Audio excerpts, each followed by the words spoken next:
Şehit Muhammed Ali Daşçı kardeşimiz 1977 yılında Diyarbakır'da dünyaya geldi. Kendisiyle komşuyduk. Diyarbakır'ın Bağlar ilçesi E tipi cezaevinin karşısında bulunan mahallede oturuyordu. Çocuklukta kendisiyle komşuluk bakımından ilişkilerimiz oluyordu. Aynı zamanda kendisiyle Diyarbakır Bağlar Namık Kemal Lisesi'nde beraber okumuşluğumuz vardı. Öğrenciydik. Kendisi o zamanlar lise 1. sınıf öğrencisiydi. Liseye yeni başlamıştım. Muhammed Ali uysal, efendi bir yapıya sahipti. Kimseyi rahatsız etmeyen, kimseyi incitmeyen, kimsenin işine karışmayan bir ahlaki yapısı vardı. Kendisiyle olan tanışmamız 1991 yılına denk geliyor. O dönemde beraber camiye gidip Kur'an-ı Kerim dersi alıyorduk. Muhammed Ali şehit olduğu zaman 18 yaşındaydı. Babası bir duvar ustasıydı, inşaatçıydı. O dönemin şartlarına göre yoksul bir ailenin çocuğuydu.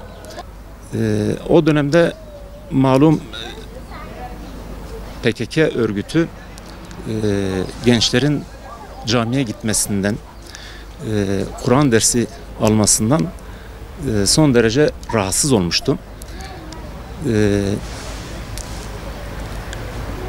Gençlerin camiye gidip Kur'an dersi almalarını engellemek için ellerinden gelen her türlü kara propaganda, saldırı, tehdit yollarını deniyorlardı. Bunu yakın akrabalar vasıtasıyla yüz yüze yaptıkları da oluyordu. Bir kağıda bildiri şeklinde bir yazı yazarak işte sizin oğlunuz bundan sonra camiye giderse, Kur'an dersi alırsa başına kötü şeyler gelir. Çocuğunuza sahip çıkmazsanız bunun bedelini ödersiniz şeklinde yazılı ve sözlü tehditler gönderiliyordu. O dönem Şehit Muhammed Ali'nin ailesine de aynı şekilde tehditler göndermişlerdi. İşte çocuğunuz camiye gitmesin, camidekilere takılmasın, yoksa iyi olmaz şeklinde ailesine tehditler gidiyordu. O dönemde malum sadece Mehmet Ali Daşçı kardeşimiz değil, birçok şehitlerimiz vardı. Camilerdeki İslami çalışmalara tahammül edemeyen PKK ve onun zihniyetindekiler bu çalışmaları engellemek için ellerinden gelen her türlü tehditleri savuruyorlardı. Tehditler demek ki netice vermedi ki bu kardeşimizi şehit etme yoluna gittiler. Bu yolu seçtiler. Muhammed Ali bu tehditlere rağmen cami aşkıyla cami dersini terk etmedi. Kur'an dersini terk etmedi. Her akşam düzenli olarak camiye gelip Kur'an-ı Kerim dersi alıyordu. Korkusuzdu, cesaretliydi. Tehditlere papuç bırakmayan bir yapısı vardı. Bundan tam 27 yıl önce yine bir cami çıkışında Muhammed Ali kardeşimizi arkadan takip eden bir şahıs ateş etmek suretiyle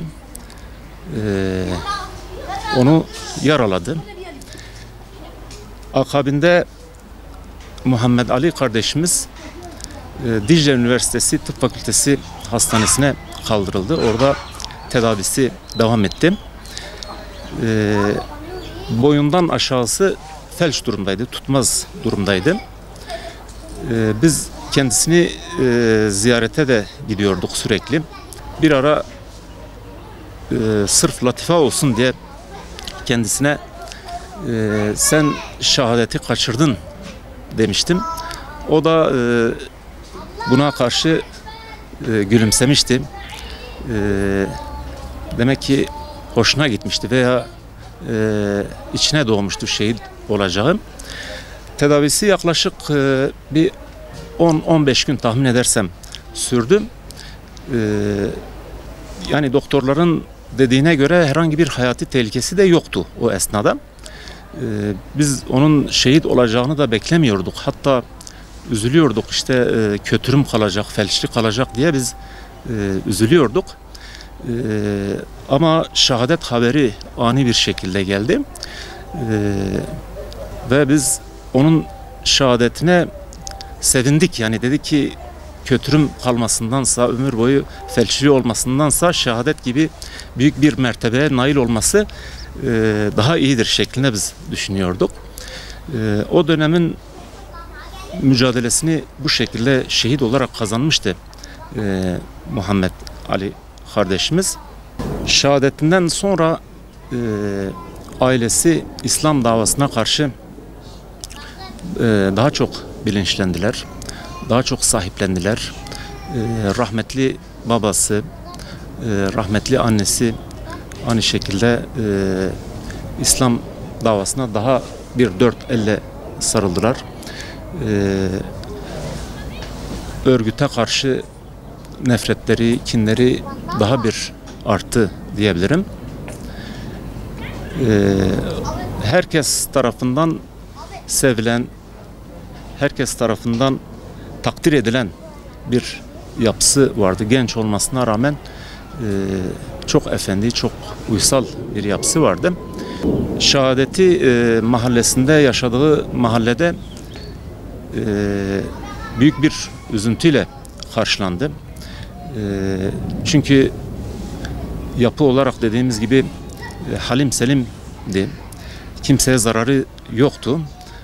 Bundan dolayı herkes büyük bir üzüntü içerisine girdi. 27 yıl önce bugün bir akşam vakti, akşam namazını kıldıktan sonra evine doğru giderken arkasından ateş edilmek suretiyle şehit edildi kardeşimiz. Şehit olduğu yer şu an Şehit Yasin Börü'nün şehit edildiği mıntıkanın hemen 300-400 metre ilerisidir. Belki Şehit Yasin kadar tanınmıyordu, bilinmiyordu. O dönemde Müslümanlara sahip çıkacak bir medya olmadığı için, Müslümanların sesini duyurabilecek bir imkan olmadığı için Şehit Muhammed Ali ve benzeri birçok kişinin belki bugün isimlerini bilmiyoruz. Çok duyulmamışlar, çok bilinmiyorlar. Allah-u Teala hepsinin şehadetini mübarek eylesin. Bizi onların yolundan ayırmasın.